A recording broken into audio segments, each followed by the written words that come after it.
Good afternoon. We are Team 10. We're going to present Humphreys chapters 14 through 17 and talk about speaking as a leader. I'm Tarai. I'm Alden. I'm Chris. And I'm Christine. So can anyone, answer what the most important thing about speaking as a leader would be? Anybody? Having a clear message. Precisely. So what I'm going to talk about is speaking with clarity. So, common sense, just think before you speak. We all have friends that blurt things out, or maybe you go and try to BS a speech and kind of is a train wreck. It's very easy to be disorganized, and it's kind of easy to be misunderstood or difficult to understand. It's really important to prepare, gather your thoughts, and the lack of clarity is actually the most common language barrier between two people interaction. It also helps for you to be precise. This goes along with being prepared and just knowing exactly what it is that you're talking about. You don't want to lose credibility or just look dumb when you start rambling and none of what you're saying makes sense. You want to avoid generalizations, and you also want to make sure you're succinct. So you avoid extra words, and we all know the acronym KISS, keep it simple, stupid, or keep it simple and short.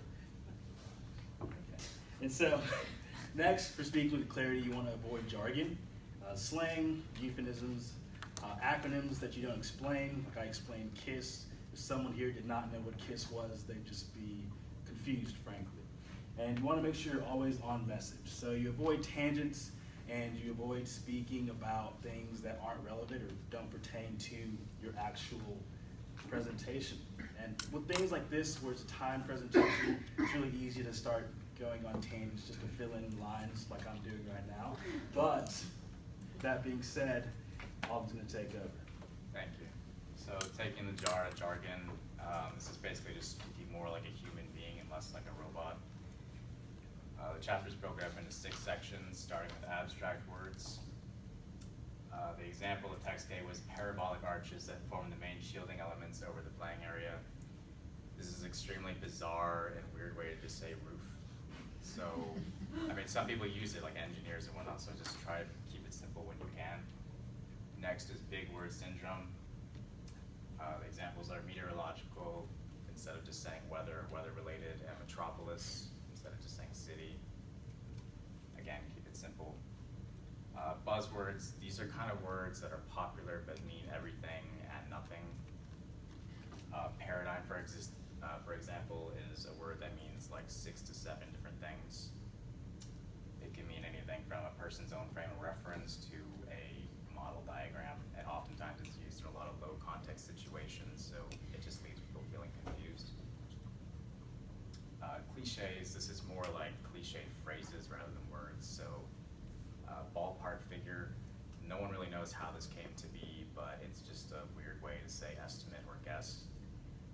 Viable alternative, no one is seeking an alternative that isn't viable, so really it's just redundant, just say alternative.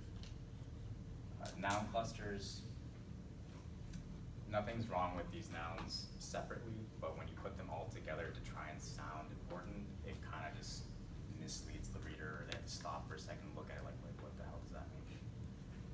Project outcome requirement, you can simply say expectation or challenge.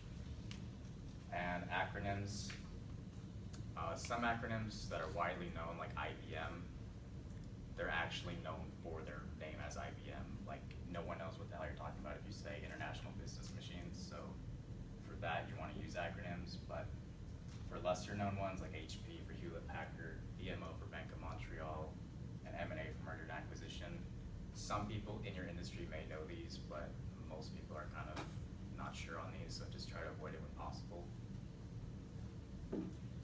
And lastly, for me, beware the Jabberwocky.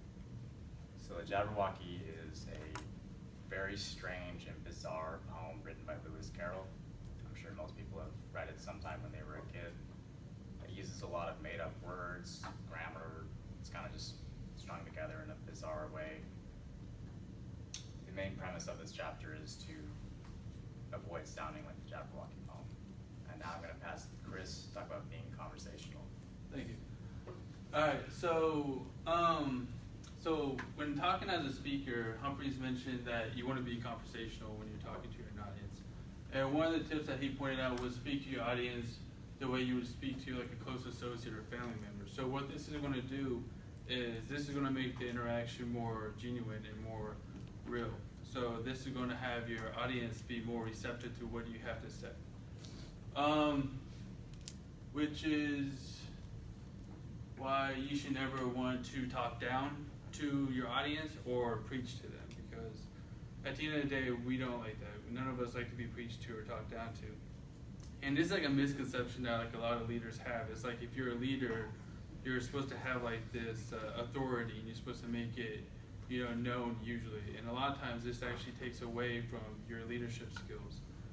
The next thing is you want to use short and simple sentences. So the shorter your sentence, the more likely your audience is going to understand it and be able to retain it over long periods of time. And this is a technique that a lot of presidential candidates have been using over the years. The next one would be use short and familiar words.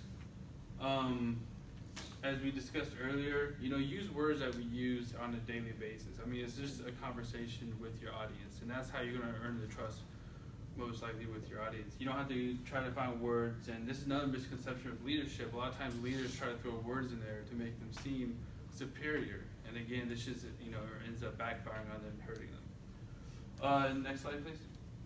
So this is just a little before and after of like what it looks like when you actually shorten it up.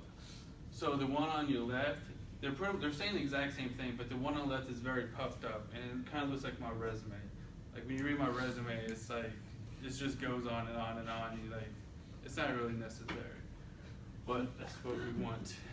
But over here, as you can see, this is more appealing to the eye, right? If I was to choose which one I would want to read, it would be this one. It's short, simple, to the point, and I'm going to remember this stuff. If I read that stuff, by the time I get to the second bullet point, I'm going to be a little confused, and I'm not going to be able to hold it in. All right, from there, I'm going to go to pass on to Christine. She'll take it. So I'm going to go over being personal while presenting and providing leadership. Leaders often create warm ties with their audiences for several reasons. One being you're more persuasive when you are connected to your audience regardless of the size, whether it's one person or 100 people.